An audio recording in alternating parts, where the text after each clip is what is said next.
ಕಳೆದ 3 ತಿಂಗಳ ಹಿಂದೆ ನಾವೊಂದು ಮಡ್ಕ ದಂಧೆಯ ವಿಷಯವಾಗಿ ಒಂದು ವಿಡಿಯೋ ಮಾಡಿದ್ದೇವೆ. ಈ ಮನೆ ಉರೋಸ್ಟೂರಲ್ಲಿ ಶಿವಾನಂದ ಅನ್ನುವರ ಮನೆ, ಅವರ ಹೆಂಡತಿ ಚಂಚಲಾಕ್ಷಿ ಅನ್ನುವರು. ಶಿವಾನಂದರವರು ಒಬ್ಬ ಮಡ್ಕ ಮಾಡುವವನ ಒಂದು ಹಿಂಸೆಯಿಂದ ಕಿರುಕುಳದಿಂದ ಬೇಸತ್ತು ಈ ಮನೆ ಒಳಗೆ ಇಲ್ಲಿ ಬಾತ್ರೂಮ್ ಟಾಯ್ಲೆಟ್ ಇತ್ತು, ಆ ಟಾಯ್ಲೆಟಿನ ಒಳಗೆ ನೇಣು ಬಗೆದು ಸುಸೈಡ್ ಮಾಡಿದರು. ಆಗ ನಾವು ಅವರ ಪರಿಸ್ಥಿತಿಯನ್ನು ನೋಡಿಕೊಂಡು ಬಂದಿದ್ದೆವು. ಆಗಲೇ ಒಂದು ತೀರಿ ಹೋಗಿ ಕನಿಷ್ಠ 10 ತಿಂಗಳು ಕಳೆದಿತ್ತು ನಮಗೆ ಈ ವಿಚಾರ ಗೊತ್ತಾದಾಗ ಬಂದು ಇವರ ಹತ್ರ ಮಾತಾಡುವಾಗ ನಮಗೂ ನೋವಾಯಿತು. 10 ತಿಂಗಳಿಂದ ಯಾರು ಇದಕ್ಕೇನು ಮಾಡಲಿಲ್ಲ ಹೇಳುವಾಗ ನಾವು ಅದನ್ನು ಸಮಾಜಕ್ಕೆ ತೋರಿಸಿಕೊಟ್ಟಿದ್ದೆವು, ಇಲಾಖೆಗಳಿಗೂ ತೋರಿಸಿಕೊಟ್ಟಿದ್ದೆವು ಈ ಮನೆ ಪರಿಸ್ಥಿತಿ ಹೇಗೆ ಉಂಟು. ಅಲ್ಲದೆ ಅವರಿಗೆ ಒಬ್ಬಳ ಮಗಳಿದ್ದಾಳೆ, 10ನೇ ಕ್ಲಾಸಲ್ಲಿ ಕಲಿಯುವ ಮಗಳು.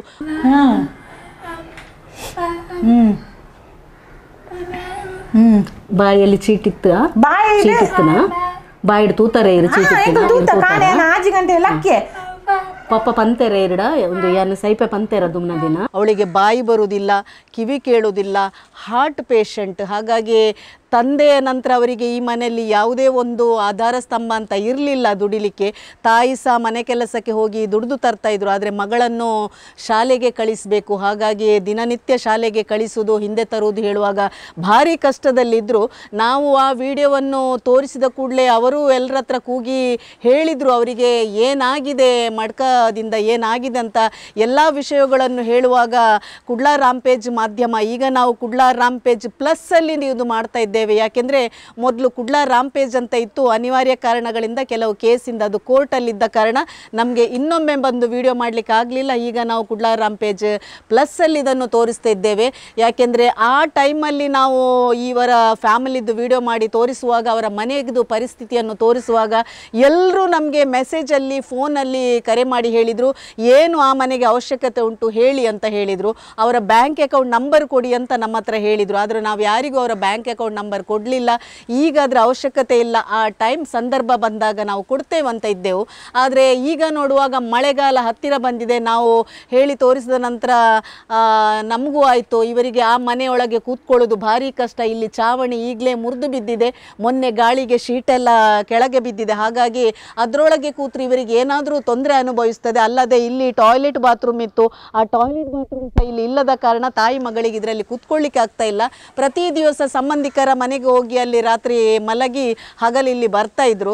ನಮಗೂ ಬೇಸರ ಇತ್ತು. ಆದರೆ ಇದನ್ನು ನೋಡುವಾಗ ನಮಗೆ ಆಯಿತು, ಇವರಿಗೆ ಏನಾದರೂ ಒಂದು ವ್ಯವಸ್ಥೆ ಮಾಡಬೇಕು, ಒಂದು ಕೋಣೆ ಕಟ್ಟಿ ಕೊಡಬೇಕು. ಅಂಗಳದಲ್ಲಿ ಒಂದು ಕೋಣೆ ಇತ್ತು, ಟಾಯ್ಲೆಟ್ ಬಾತ್ರೂಮ್ ಇದ್ದ ಜಾಗದಲ್ಲಿ ಈಗ ಒಂದು ಕೋಣೆಯನ್ನು ಕಟ್ಟಿ ಅದರಲ್ಲಿ ಇವರನ್ನು ಕೂತ್ಕೊಳ್ಳಿಸಿದ ನಂತರ ಈ ಮನೆಯಲ್ಲಿ ರಿಪೇರಿ ಮಾಡಿಕೊಂಡು ಇವರ ಒಳಗೆ ಕೂತ್ಕೊಳ್ಳಿಸುವಂತ ಇದ್ದೇವೆ. ಯಾಕೆಂದರೆ ಈ ಗೋಡೆಯ ನಡುವಲ್ಲಿ ಅವರದೊಂದು ದೈವದ್ದು ಕೋಣೆ ಸಹ ಉಂಟು. ಹಾಗಾಗಿ ನಮಗೆ ಈಗ ಮುಟ್ಟಿದ್ರೆ ಅದು ಗೋಡೆ ಎಲ್ಲ ಮಣ್ಣಿದ್ದು ಏನೂ ಮಾಡಲಿಕ್ಕೆ ಆಗೋದಿಲ್ಲ. ಹಾಗಾಗಿ ಈ ಅಂಗಳದಲ್ಲಿಂದ ಜಾಗದಲ್ಲಿ ಒಂದು 13x13ನ ಒಂದು ಕೋಣೆ ಮಾಡಿ ಬಾತ್ರೂಮ್ ಟಾಯ್ಲೆಟ್ ಮಾಡಿ ಇವರನ್ನು ಕೂತ್ಕೊಳ್ಳಿಸಿ ಆ ನಂತರ ಅದನ್ನು ರಿಪೇರಿ ಮಾಡಿಕೊಂಡು ಆ ಕಿಚನಲ್ಲಿ ಒಂದು ಚಿಕ್ಕ ಬಾತ್ರೂಮ್ ಟಾಯ್ಲೆಟ್ ಇವರಿಗೆ ಮಾಡಿದ ನಂತರ ಈ ಒಂದು ಕೋಣೆಯನ್ನು ಬಾಡಿಗೆ ಕೊಟ್ಟು ಅವರಿಗೆ ತಿಂಗಳಿನೊಂದು ಜೀವನಾಂಶಕ್ಕೆ ಸ್ವಲ್ಪ ಆದರೂ ಖರ್ಚಿ ಬರ್ಬೋದು. ಆ ನಂತರ ತಾಯಿ ಸ್ವಲ್ಪ ಕೆಲಸಕ್ಕೆ ಹೋಗುವವರಂತ ನಮ್ಮ ಭಾವನೆ. ಹಾಗಾಗಿ ಆ ಒಂದು ಪ್ಲ್ಯಾನ್ ಮಾಡುವಾಗ ತುಂಬ ಜನರ ದಾನಿಗಳು ಹೆಸರು ಹೇಳದೆ ಸಾಮಗ್ರಿಗಳನ್ನು ಕೊಟ್ಟಿದ್ದಾರೆ. ಕಲ್ಲಾಗಲಿ ಹೊಯ್ಗೆ ಆಗಲಿ ಎಲ್ಲ ತಂದು ಇಟ್ಟಿದ್ದಾರೆ. ಅವರ ಮನೆಗೆ ಬರಬೇಕಾದ್ರೆ ದಾರಿ ಸರಿ ಇಲ್ಲ, ಸ್ಟೆಪ್ ಮುಖಾಂತರ ನಡ್ಕೊಂಡು ಬರಬೇಕು. ನಮಗೂ ಉಸಿರು ಕಟ್ಟುವಾಗೆ ಆಗ್ತದೆ ಮೇಲೆ ಬರುವಾಗ. ಆದರೂ ಇಲ್ಲಿನ ನೆರೆಹೊರೆಯವರು ತುಂಬ ಒಳ್ಳೆಯವರು, ಪ್ರತಿಯೊಬ್ಬರು ಇಲ್ಲಿ ಸಾಮಾನು ಹಾಕಲಿಕ್ಕೆ ಜಾಗ ಕೊಟ್ಟಿದ್ದಾರೆ. ಮೇಲಿನ ಒಂದು ಮನೆಯವರು ನಮ್ಮ ಮನೆಯ ಕಡೆಯಿಂದ ಬಂದು ಎಲ್ಲ ಸಾಮಾನು ಇಡಿ, ನಮಗೇನು ತೊಂದರೆ ಇಲ್ಲ ಅಂತ ಹೇಳಿ ಅವಕಾಶ ಮಾಡಿಕೊಟ್ಟಿದ್ದಾರೆ.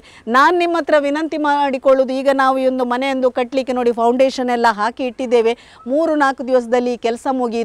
ಇನ್ನು ಮೇಲೆ ಹೋಗುವಾಗ ಸ್ವಲ್ಪ ಖರ್ಚುಗಳು ಜಾಸ್ತಿ. ಕಲ್ಲು ಹೊಯ್ಗೆ ಎಲ್ಲ ಕೊಡ್ತಾರೆ, ಸಿಮೆಂಟಿಗೆ ಸಹ ನಾವು ಕೆಲವರಲ್ಲಿ ಕೇಳಿದ್ದೇವೆ. ಇನ್ನು ನಮಗೆ ಸ್ವಲ್ಪ ಬಾಗಿಲು ಕಿಟಕಿ ಮತ್ತು ಮೇಲೆ ಸ್ಲ್ಯಾಬ್ ಮಾಡುವಾಗ ಸ್ವಲ್ಪ ಖರ್ಚಿ ಆಗ್ತದೆ. ನಾವು ಇದಕ್ಕೆ ಸ್ಲ್ಯಾಬೇ ಮಾಡಿ ಕೊಡೋದು ಹೇಳುವಾಗ ಫ್ಯೂಚರಿಗೆ ಇವರಿಗೊಂದು ಸಿಂಟೆಕ್ಸ್ ಇಡಲಿಕ್ಕೆ ಆದರೂ ಇಲ್ಲಿ ಜಾಗ ಇಲ್ಲ. ಸ್ಲ್ಯಾಬ್ ಮಾಡಿದರೆ ಮುಂದಿನ ದಿನಗಳಲ್ಲಿ ಅವರಿಗೆ ಆ ಮನೆ ಮಾಡುವಾಗ ಇದು ಸುಲಭ ಆಗ್ತದೆ ಅನ್ನೋ ನಿಟ್ಟಿನಲ್ಲಿ ಒಂದು ಕೋಣೆಯನ್ನು ಮಾತ್ರ ಮಾಡ್ತಿದ್ದೇವೆ. ನಾನು ನಿಮ್ಮ ಹತ್ರ ಇವತ್ತೊಂದು ಅಪೇಕ್ಷೆ ಇಟ್ಕೊಳ್ತಿದ್ದೇನೆ. ಆ ಸಲ ತಾವೆಲ್ಲರೂ ಕೇಳಿದರು ಏನು ಬೇಕು ಅವರ ಒಂದು ಅಕೌಂಟ್ ನಂಬರ್ ನಮಗೆ ಕೊಡಿ ಹೇಳುವಾಗ ನಾವು ಯಾರಿಗೂ ಅಕೌಂಟ್ ನಂಬರ್ ಕೊಟ್ಟಿರಲಿಲ್ಲ. ಯಾಕೆಂದರೆ ಅದು ಯಾವತ್ತೂ ನಾವೊಂದು ದುರುಪಯೋಗ ಮಾಡಲಿಕ್ಕೆ ಇಷ್ಟಪಡೋದಿಲ್ಲ. ಆದರೆ ಈಗ ಮಾತ್ರ ಕಾಲ ಸಮೀಪಿಸಿದೆ. ಮಳೆಗಾಲದ ಮೊದಲು ನಮಗೊಂದು ಅವರನ್ನು ಕೋಣೆ ಕಟ್ಟಿ ಕೂತ್ಕೊಳ್ಳಿಸಬೇಕು ಅಂತ ಇದೆ. ಹಾಗಾಗಿ ನಾನು ತಮ್ಮೆಲ್ಲರಲ್ಲಿ ಈ ವಾಹಿನಿಯ ಮುಖಾಂತರ ನಾನು ವಿನಂತಿ ಮಾಡಿಕೊಳ್ತಿದ್ದೇನೆ. ಸಾಮಗ್ರಿಗಳು ಕೊಟ್ಟರು ಸಹ ಖರ್ಚಿಗೆ ಕೆಲಸಕ್ಕೆ ಎಲ್ಲ ಕೂಲಿ ಕೊಡೋದು ಎಲ್ರಿಗೂ ನಿಮ್ಗೆ ಗೊತ್ತುಂಟು, ಇತ್ತೀಚಿನ ದಿನಗಳಲ್ಲಿ ಎಷ್ಟು ಕೂಲಿ ಕೊಡಬೇಕು, ಶಿಫ್ಟಿಂಗ್ ಎಷ್ಟು ಆಗಬೇಕಂತ. ಹಾಗಾಗಿ ಅವರ ಕೈಯಲ್ಲಿ ಕೊಟ್ಟ ಹಣ ಅಂತ ದಾನಿಗಳು ಯಾರೂ ಕೊಡಲಿಲ್ಲ. ಒಂದು 20,000 ಕೊಟ್ಟದಿತ್ತು, ಅದನ್ನೇ ಖರ್ಚು ಮಾಡ್ತಾ ಇದ್ದಾರೆ. ಹಾಗಾಗಿ ನಾನು ತಮ್ಮೆಲ್ಲರಲ್ಲಿ ವಿನಂತಿ ಮಾಡಿಕೊಳ್ಳೋದು, ಪ್ರತಿಯೊಬ್ಬರು ಇದಕ್ಕೆ ಸ್ವಲ್ಪ ಸಹಕಾರ ಮಾಡಿದರೆ ಖಂಡಿತ ಒಂದು ಕೋಣೆ ಆಗ್ತದೆ. ನಾವು ನಮ್ಮಿಂದ ಹಾಕಿಯೇ ನಾವು ಈ ಒಂದು ಕೆಲಸವನ್ನು ಮುಂದೆ ಹೋಗ್ತೇವೆ. ಯಾಕೆಂದರೆ ನಾವು ಸಹ ಅದರಲ್ಲಿ ಸ್ವಲ್ಪ ಹಾಕಿ ಜನರುಗಳ ಹತ್ರ ನಾವು ಕೇಳೋದು. ಯಾಕೆಂದರೆ ಇದುವರೆಗೆ ನಾವು ಕುಡ್ಲ ರಾಂಪೇಜಲ್ಲಿ ಸಾಮಾಜಿಕ ವಿಷಯಗಳಲ್ಲಿ ಮಾತಾಡುವಾಗ, ಪ್ರತಿಯೊಂದು ಕಡೆಯಲ್ಲಿ ಹೋಗುವಾಗ ಪ್ರತಿಯೊಬ್ಬರು ನಮಗೆ ಕೇಳಿದರು, ಏನು ಬೇಕು ನಿಮಗೆ, ಏನು ಹೆಲ್ಪ್ ಬೇಕು, ಅಥವಾ ಮಾಧ್ಯಮಕ್ಕೆ ಏನಾದರೂ ಬೇಕು ಹೇಳುವಾಗ ನಾವು ಯಾವುದು ಸಹಾಯ ಹಸ್ತವನ್ನು ಯಾರ ಹತ್ರ ಇದುವೊಬ್ಬರು ಕೇಳಲಿಲ್ಲ. ಆದರೆ ಯಾವುದೇ ಒಂದು ಕಡೆ ಹೋಗುವಾಗ ಯಾವುದೋ ಒಂದು ವಿಷಯವನ್ನು ತೋರಿಸಿಕೊಂಡು ಇವರಿಗೆ ನಾವು ಮನವಿ ಮಾಡ್ತಿದ್ದೇವೆ, ಅಕೌಂಟ್ ಕೊಡ್ತಿದ್ದೇವೆ, ಇವರಿಗೆ ಹಣ ಕೊಡಿ ಅಂತ ಯಾರ ಹತ್ರ ನಾವು ಅಪೇಕ್ಷೆ ಇಟ್ಕೊಳ್ಳಿಲ್ಲ. ಮೊದಲನೇದಾಗಿ ಒಂದು ಮನೆಗೋಸ್ಕರ ನಾವು ಕೇಳ್ತಾ ಇದ್ದೇವೆ ಈ ಒಂದು ಯೂಟ್ಯೂಬ್ನ ಮೂಲಕ. ಯಾಕೆಂದರೆ ಒಂದು ತಾಯಿಯೊಟ್ಟಿಗೆ ಒಂದು ಮಗಳು, ನಾಳೆ ಆ ಮಗಳಿಗೊಂದು ಈ ಸೂರಿನ ಅಗತ್ಯ ಉಂಟು. ಯಾಕೆಂದರೆ ಅಪ್ಪನ ಒಟ್ಟಿಗೆ ಈ ಮನೆಯಲ್ಲಿ ಬೆಳೆದ ಕಾರಣ ಆ ಸಂಬಂಧವನ್ನು ಇಟ್ಕೊಂಡ ಕಾರಣ ಆ ಮಗುವಿಗೆ ಬೇರೆ ಮನೆಯಲ್ಲಿ ಹೋಗಿ ಕೂತ್ಕೊಳ್ಳಿಕ್ಕೆ ಕಷ್ಟ ಆಗ್ತಾ ಉಂಟು.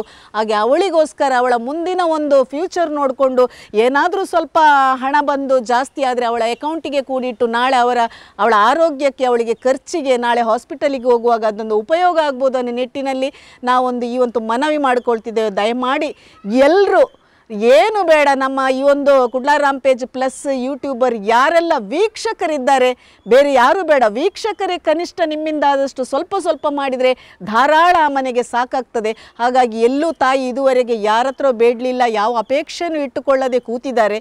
ಯಾಕೆಂದರೆ ಮುಂದಿನ ದಿನಗಳಲ್ಲಿ ಏನಾದರೂ ನನಗೆ ಯಾರಾದರೂ ಸಹಾಯ ಮಾಡುವರು ಅನ್ನೋ ಒಂದು ಆಸೆ ಇತ್ತು ಅವರಿಗೆ. ಖಂಡಿತ ಅದು ನೆರವೇರಬೇಕು ಅನ್ನೋ ನಮ್ಮ ಸಹ ಒಂದು ಹಂಬಲ. ಹಾಗೆ ಪ್ರತಿಯೊಬ್ಬರೂ ಕೈ ಜೋಡಿಸ್ತಾ ಇದ್ದಾರೆ ನಮ್ಮೊಂದಿಗೆ.